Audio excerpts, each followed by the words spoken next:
ఉన్న భూమిని ఇద్దరు కుమారులకు మ్యూటేషన్ చేసే విషయంలో లంచం డిమాండ్ చేశాడు ఓ రెవెన్యూ ఇన్స్పెక్టర్. ఆఫీసర్లంటే అంత చులకనగా ఉందా? చెయ్యి తడి చేయకుండా ఊరికినే పళ్ళైపోతాయా అని చుర్రుపుర్రులాడాడు ఆ రెవెన్యూ ఇన్స్పెక్టర్. సరే, ఎందుకొచ్చిన గోలా, ఆ డబ్బులేవో ఇచ్చేస్తే పోదా అని భావించాడు బాధితుడు. కానీ ఇక్కడ మళ్ళీ ఇంకొక చిక్కొచ్చి పడింది. నాకొక్కడికే ఇస్తే సరిపోతుందా? ఎంఆర్ఓ మేడంకి ఇవ్వాలి, ఆర్డీఓ సార్కి ఇవ్వాలి అని పెద్ద లిస్టే చెప్పాడు ఆ ఆర్ఐ.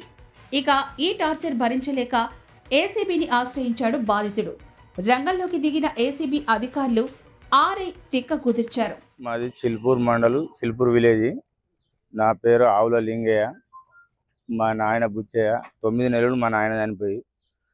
మాకున్నది ఎకరం 23 గుంటలు. మా అన్నకు నాకు సరి 31 గుంట వస్తుంది. అది మా నాయన చనిపోయినాక నెల రోజులకు ఫ్యామిలీ నెంబర్ సర్టిఫికేట్ తెమ్మన్నారు, డెడ్ సర్టిఫికేట్ తెమ్మన్నారు, షార్ట్ బుక్ చేసుకోమన్నారు. అన్నీ అయిపోయినాక షార్ట్ బుక్ చేసినాక కలెక్టరేట్లో పడ్డదబ్బా, అది రిజెక్ట్ అయింది. మళ్ళీ కలెక్టర్ నుంచి వచ్చి ఆర్డీఓ దగ్గర పోయినాక ఆర్డీఓ కాంచెలు పని అయినాక నీకు మళ్ళీ తర్వాతనే మేము చెప్పినప్పుడు షార్ట్ బుక్ చేసుకుంటూ అన్నారు. అది అక్కడ ఆర్డీఓ దగ్గర పోయి అది క్లియర్ చేసుకొచ్చుకున్నా. అది చేసుకొచ్చుకున్నాక మళ్ళీ షార్ట్ బుక్ చేసుకోమన్నారు ఎంఆర్ఓ మేడం. మళ్ళీ షార్ట్ బుక్ చేసినాక చేసి ఇప్పుడు 2 నెలలు అయిందండి. మొన్న మేడం మీద కొంచెం ఏంది మేడం మళ్ళీ అవి పోయినాయి 5,500 ఇవి పోతాయి.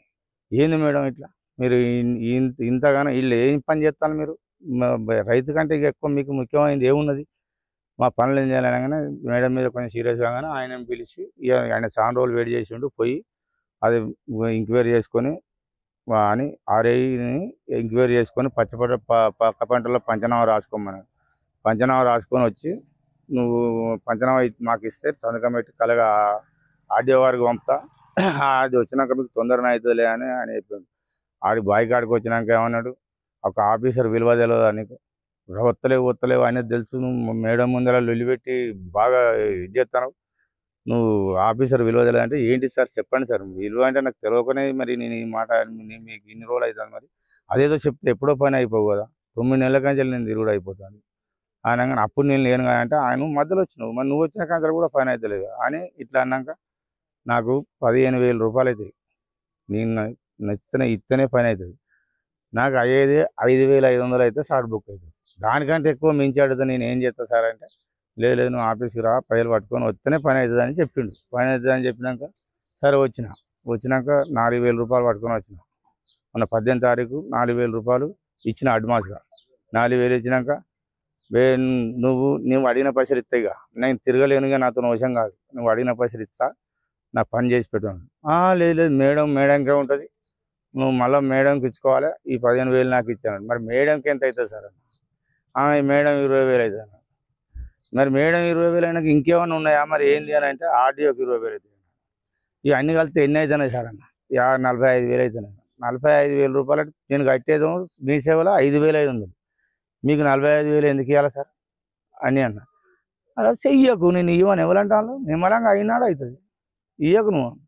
లేదు సార్ మీరు గిట్ల చేస్తా ఎట్లా అని చేసినాక నేను ఇంటికి పోయి ఆలోచించుకున్న బగ్గా, ఇక 45,000 అంటే ఏంది, మళ్ళీ వీళ్ళందరికీ ఇచ్చి ఆర్డీఓకి ఇవ్వకుండా మళ్ళీ పని కాదంట. సరే వీళ్ళిద్దరికి ఇద్దాం అనుకున్నా, వీళ్ళిద్దరికి అయితే ఇద్దామని అంటే మళ్ళీ ఇక ఆయనకి ఇయ్యంది పని కాదంటాడు. ఇక పని కానీ ఇక నేను ఎందుకు, ఇక నేను ఈ 9 నెలల కంచెలు నేను తిరిగి నాకు యాస్టకు వచ్చింది.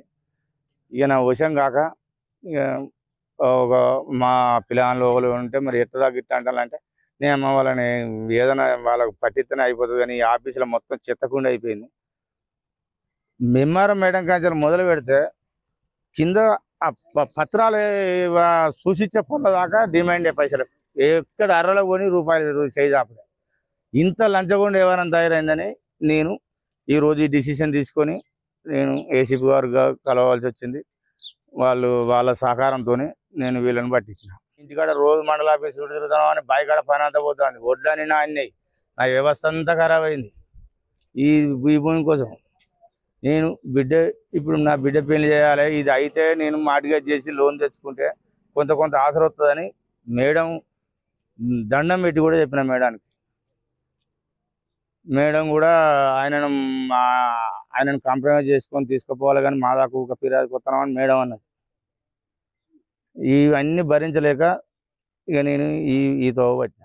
ఓ రైతు నుంచి 26,000 రూపాయల లంచం తీసుకుంటూ ఆర్ఐ చీకటి వినీత్ కుమార్ ఏసీబీ అధికారులకు చిక్కిన సంఘటన జనగామ జిల్లా చిలుపూర్లో సోమవారం చోటు చేసుకుంది.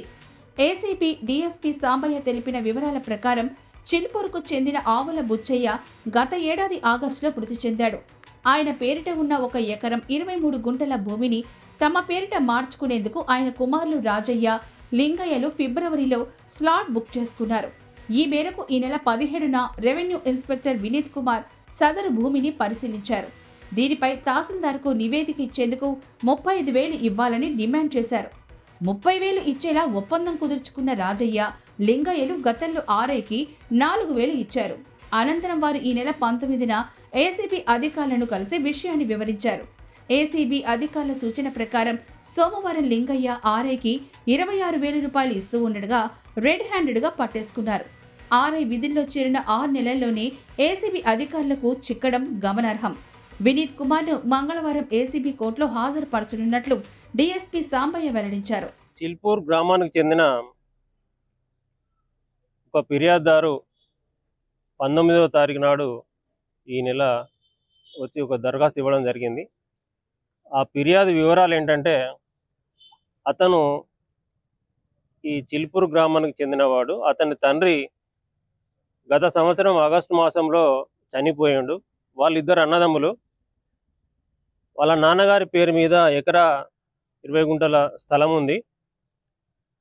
ఆ స్థలంను సక్సెషన్ చేసి వీళ్ళిద్దరి పేరు మీద, ఇద్దరు అన్నదమ్ముల పేరు మీద మార్చడానికి ఆగస్టులో చనిపోయిన వాళ్ళ నాన్నకు సంబంధించిన ఆస్తిని ఫిబ్రవరి మాసము ఈ సంవత్సరము స్లాట్ బుక్ చేసుకున్నారు.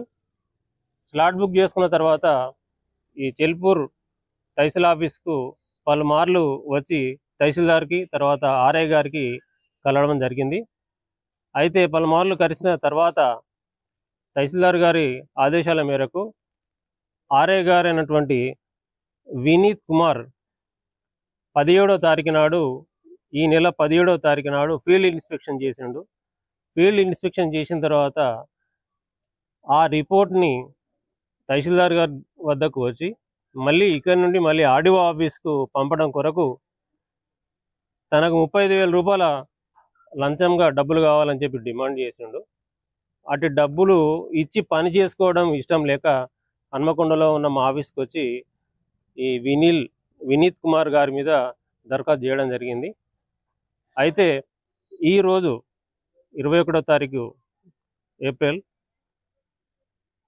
సాయంత్రం 4:25 ఫిర్యాదుదారు వచ్చి అతనికి లంచం ఇస్తుండగా మేము రెడ్ హ్యాండెడ్గా వినీత్ కుమార్ని పట్టుకోవడం జరిగింది.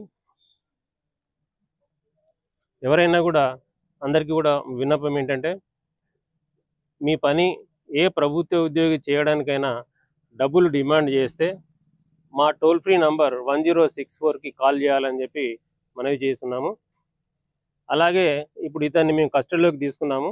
ఇతన్ని రేపు ఉదయం వరంగల్లో ఉన్న ఏసీబీ ఆఫీసులో మేము ప్రొడ్యూస్ చేస్తాము. అలాగే జ్యుడిషియల్ కస్టడీ కూడా కోర్టు ఆర్డర్ ద్వారా మేము జైలుకు పంపించడం జరుగుతుంది. నా పేరు సాంబయ్య అండి. నేను డిఎస్పీ ఏసీబీ వరంగల్.